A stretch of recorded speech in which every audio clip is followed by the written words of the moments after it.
वो कह रही हैं कि मुसलमान अगर पढ़ लिख लेगा तो उसको पता चल जाएगा किसने डरा डरा कर उसका शोषण किया। ये असदुद्दीन ओवैसी भी यूपी चुनाव में, मुझे ध्यान है, घूमते थे तो कहते थे अखिलेश यादव और उनकी पार्टी ने मुसलमानों का बड़ा शोषण किया है।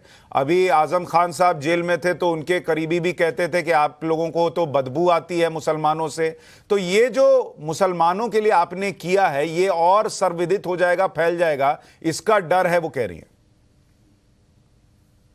सुशांत, कई बातें हैं जो शबनम ने बात कही और जो बात शिवम ने कही, इसका भी मैं जवाब। शिवम ने कहा कि मदरसे में पढ़ने वाले लोग आतंकवादी होते।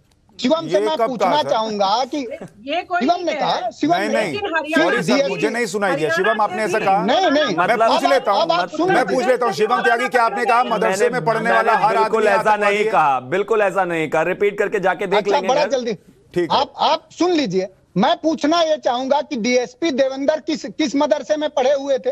तो जो आतंकवाद का, पिशाचता का और किसी भी तरह के अपराध का, सुन लीजिए, किसी भी तरह के अपराध का, सुशांत, कोई जाति, धर्म और मजहब नहीं होता। जी एक बार वो बोल लें फिर आप रिस्पॉन्ड कीजिएगा। एक बार उनको बोल लेने दीजिए। बोलिए मनोज जी। सुशांत, पहला तो यह है कि किसी भी अपराध का या आतंकवाद का कोई जात, धर्म या मजहब नहीं होता है, वो एक मानसिकता है। जब अगर सच्चर कमेटी के रिपोर्ट पर इतना मर्माहत है और इतना संवेदनशील है भारतीय जनता पार्टी, जिसके तथाकथित प्रवक्ता भाई आए हैं, तो मैं आपसे जानना चाहूंगा कि पूरे देश में 42 सेंट्रल यूनिवर्सिटी हैं, कितने वीसी मुसलमान हैं?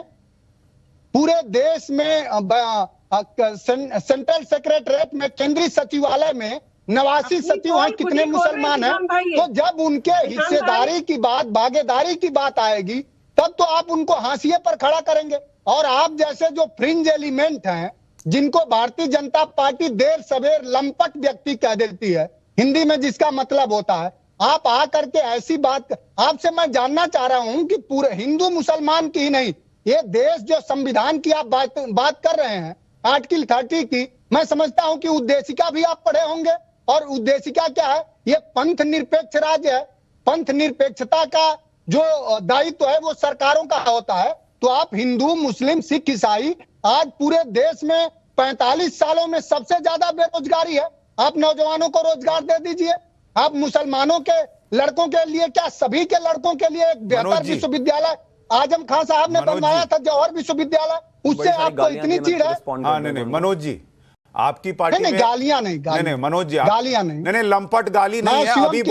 अभी वो पलट के आपको लंपट बोलेंगे तो बुरा मत मानिएगा, क्योंकि भाषाई तौर पर आप वही कर रहे हैं। लेकिन आप सुन लीजिए मनोज जी, सुनिए, नहीं, आप किसी को लंपट बोल रहे हैं, वो पलट के आपको लंपट बोलेगा तो बुरा मत मानिएगा। सुनिए मुझे। नहीं सुशांत, अरे मैं कह रहा हूँ, भारतीय जनता पार्टी कहती है ना कि फ्रिंज एलिमेंट है। अपने एक स्पोकन को उसने कहा ना, दुनिया में देखा, किसने नहीं देखा, उसने लेटर में कहा। और फ्रिंज एलिमेंट के मायने, भाई भारतीय जनता पार्टी में तो हिम्मत है कि उसको फ्रिंज एलिमेंट बोल दे। आपकी पार्टी में हिम्मत है कि आप जो है, आपके यहाँ का एक सांसद जो है वो तालिबान की तारीफ कर दे और आप उसको बोल दें ये फ्रिंज एलिमेंट है जो तालिबान की तारीफ कर रहा है? आपकी है हिम्मत? नहीं है ना, क्योंकि आपको मुसलमान वोट बैंक दिखता है। सुनिए, मुझे ये बताइए, आपकी पार्टी में अध्यक्ष मुसलमान है क्या? मत करिए आप। आपकी पार्टी में कोई अध्यक्ष मुसलमान है?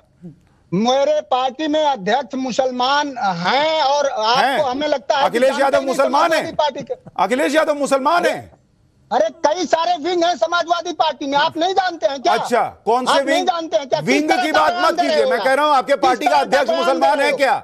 इतना मुसलमान कहां है, नहीं है, पूछ रहे हैं। शर्म आ रही है कि नहीं? क्या बात कर रहे हो? क्या बात कर रहे हैं कि नहीं आ रही? किस बात के लिए शर्म आए? आप पूछ रहे हैं दूसरे से, मैं आपसे पूछ रहा हूं। आप मुसलमानों के सबसे बड़े मसीहा हैं। आपकी पार्टी का अध्यक्ष मुसलमान है कि नहीं?